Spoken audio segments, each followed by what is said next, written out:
And one of the non-Watson storylines here, and I think I saw it in there. I'm not 100% sure, but I think the guy snapping the ball was Nick Harris. Yes. Who's the young center. Yes. And this is an important piece for the team. They have let the veteran center J.C. Tretter go. Yeah. I thought that was the worst mistake the Browns made this offseason, in my opinion. Not getting rid of Hooper? No, they got rid of Hooper. Oh, I see what you're saying. Yeah. Okay. Signing Hooper. I thought you said. I see what you're saying. I thought you're saying the decision to go with Watson is the worst decision. No, letting Tretter go. Yeah. Letting Tretter go. I didn't like that. Because the Hooper decision was universally. Oh, no. He had to go. He had those sticks. Yeah. But I thought that was a mistake, and I'm curious to see how Nick Harris does. Harris is young, and we don't know. But, a lot of times when coaches tell you this, as the media, if we only get to see the first 15 minutes of practice, oftentimes we don't know what the backup looks like. But oftentimes when there's an injury and then you've got to go to your second guy, you'll often hear the coaches say, listen, you guys don't see him in practice every day. We do. Yes. We see every snap this kid's taken. And I'm telling you, we're not going to miss a beat. This kid's ready. Yeah. I think they I don't care how ready believe, he is, though. No, he's not going to be J.C. A veteran Tretter. center matters. It does. Especially with a new quarterback to the team. And he's not going to be Tretter. Well, the good thing is they can learn together. Yeah, they'll build their chemistry up during OTAs, preseason. I'm sure they'll take some snaps, and it's good that they both in there together so they can learn it and see it together. Good point. It is such a vital position, though, man. Yeah, it is. I mean, you're the quarterback of that line. Yeah. And good thing he sat behind JC, so he knows some stuff. And I would think that before the coaches made the decision to save money and release Tretter, that they had a lot of conversations about this. Sure. Is he ready to go now? And I think in that case, you got to have all yeses in the room. Yeah. If you've got one guy raising his hand saying, no, he's not, then I don't know that you do this. Yeah. But they had to save money. Right. The Hooper thing was a no-brainer. They had to move on from him. Yeah. But they saved money, and hopefully there is going to be a drop-off at that position. Hopefully it's not great. One thing I love this offseason was the extension they signed Denzel Ward to. Yeah, I know you were worried about it because of his injury. Yes. But Denzel Ward, to me, again, he's been injury-prone. He's missed some time. That's the one concern. Listen, I love that they re-signed him. Yeah. I didn't love that they made him the highest paid. That already got beat. Why That not? already got beat. I know it did, and it's going to continue to get beat as we go on. I love Denzel. Wait a minute. I love You don't Denzel think he Ward. was worth it? Here's my fear, and this the number one thing I talked about that day. His availability has been an issue. Yes. And that's my only fear. It's not his play. What I see on the field is worthy of a Pro Bowl contract. Yeah. I get that. Highest paid, I don't know, but he certainly should be in the upper echelon. I get that. In the top 5.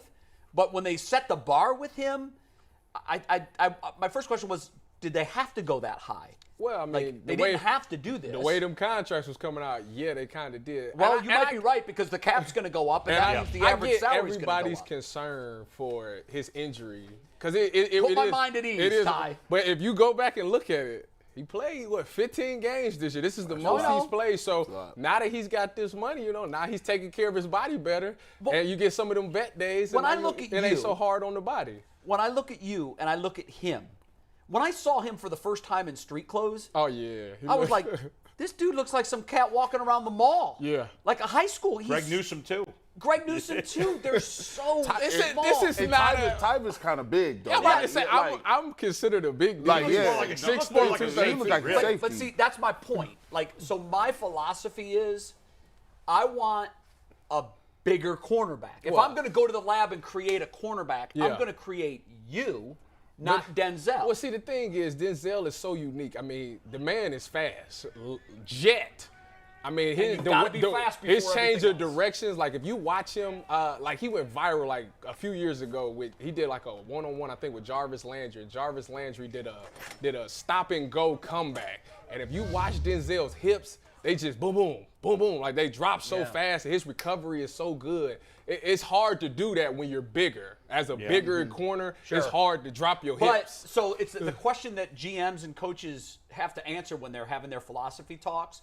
Do I want a guy with that kind of athleticism who can it's about makeup speed. Yeah. Like if a guy does put a move on you and gets 2 steps behind you, can you close that speed? So that's very important. Yep. But I start thinking about there's certain matchups in the league with the bigger receivers that just scare the daylights out of me. The 6'4" receivers, That's tough, Well, man. see, Denzel's been crafty. You know, when you go in against those taller wide receivers, obviously it's hard to do the jump ball thing. The way you do it is you have to play through the hands. You have to, when they go up, you got to hit a hand down or something. And he does an amazing job of doing that. Did he learn that at Ohio State? Because I think a lot of the Ohio State DBs do that very well. For some reason, we do play the hands more. I guess when you're the type of corner that Denzel is, like pure man to man, like.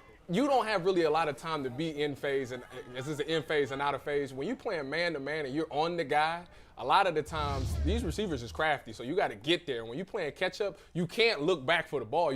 The best thing to do is to play the hands, because if you look back, the ball's going right past. Sure. Tyvis, I have 2 theories on Denzel Ward, and I think you could back them up. And if I'm wrong, you'll tell me, but I doubt you're going to think I'm wrong here. And this is part of the reason. I like your confidence. When you pay, Preface. when you pay a guy, I am right, though. when you pay a guy.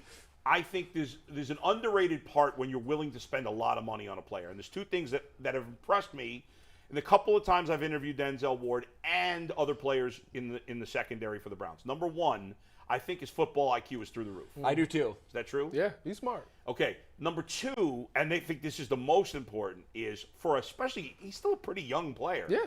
I think he's a great leader and example for the rest of the defensive backs. Is that true? Now, Denzel is a very quiet guy. Yeah, I think he is too. But the way he handles his business, like he does everything the right way. He's a lead by example. Yes, guy. he's not very. He's not a rah-rah very guy. vocal, not at all. No, but I'm not saying he's not Jarvis Landry No. type of leader. So he leads kind of in a Myles Garrett kind of way. Just watch what I do and follow. But Greg Newsome, I thought it really stood out to me when Greg Newsome has said this twice when we had him on the show, and he said it again when I interviewed him on the radio. He made the point explaining how Denzel Ward explained to him about how to get better as a corner in terms of focusing on one thing today. Yes. And I thought that was such great advice that to get from such a young player in Denzel Ward, that really stood out to me that, you don't have to be a rah-rah guy to be a good leader. Is that a building block at OSU? Is that something that they teach one thing each day? Yeah, well, that's Kerry Combs, the DB coach, at that time. That's one of the things that he focused on the most was definitely you pick one thing every day. You know, today I'm going to just watch his hips, and whatever he do, I'm going to do. Or today I'm going to work on coming out of my break, 1-2, making sure everything 1-2. If you focus on that one thing, like, it'll get better because your mind is on that. And now when you get to the game, you focused on it so much it becomes second nature. If you're trying to figure out a whole bunch of things, it's too much in practice and something's going to get away from you. Because it's like the mind gets cluttered. Right.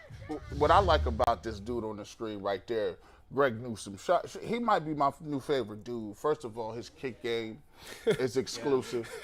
It's real exclusive. Better than mine? The shoe flex. Better than mine. Were you with us today? Greg? No, the man had a whole room dedicated was just to cap on him sneaks. because the background was bad. So he's like, "Bro, where are you?" And he just slowly panned to his collection of To the joints, sneaker room. exclusives. You know somebody got a lot of shoes when they got a lot of colors that don't go with nothing. Yeah, he had lime fact. greens, cheetah print shoes that go with one shirt and one pants. Yeah. That's it. You can't wear them with nothing else. But besides that, I like you because as a corner, he was beat a couple times early last year. I'm saying, they got him. But the fact that he's always there, he always got a hand, he always is in the mix. So even if he get beat, I'm like, they'll work on you with that. Yeah. You'll get your eyes in the right place. They'll have him read his keys. But just being around the football, with DBs, you can't coach that. Yeah. Some dudes get picks. I was around a guy, Mike Doss. I played with him in high school. Go Bucks. Mike Doss I said, he's the luckiest dude in the world. He just gets picks. He gets picks against everybody. If it's Miami in the national championship or the JV lacrosse team, he's picking something off because he's just around the ball. That's a skill for DBs. Yeah. In terms of the best DB tandems, I think maybe the reason Newsome and Denzel are not number 1 is because they've both been injury prone. Where are they to you, Tyvis? Can we put that list back on the screen, Mikey? So they came in number 5, by the way, on Pro Football Focus. On Pro Football Focus, they ranked the cornerback duos. I mean, when you look at this, when you look at that duos right there, I mean, obviously my first attention goes to Peters and Humphrey because of Peters' production and Humphrey's production. Yeah. I mean, they both have the ability to just get turnovers and takeaways with picks, whether it's punching the ball out. But when you talk about just pure coverage, Ward and Newsome has to be one of the, if not the best on this list. Really? I mean, to me, I was surprised there was no Jalen Ramsey. Because on Jalen, Darius. it's Jalen I mean, Ramsey's, and it's his partner. yeah, Talk but, to him. It's See, the see, partner. We talked about this before. Listen, don't get mad, Jalen. You put this on me. I know y'all in the fraternity. The DBs ain't supposed to talk about each other. Put this on me. I said I didn't know. I didn't understand why you was getting that money like this, and I had to go to the expert. Really? I had to go to the expert and say, listen, I mean, Jalen Ramsey's behind in a lot of these. If I can take my pick of anybody, I'm starting with Ramsey. And that's where a lot of the public is. You're not there? I'm not there right now. flashy, Not right Listen, now. he takes chances. No, I get that. And I'm okay with that. It's like the home run hitter he's gonna strike out. You know that. But the thing is, it's okay. Like I was explaining to Drew Bush, it's like Super Bowl, one of the most important games.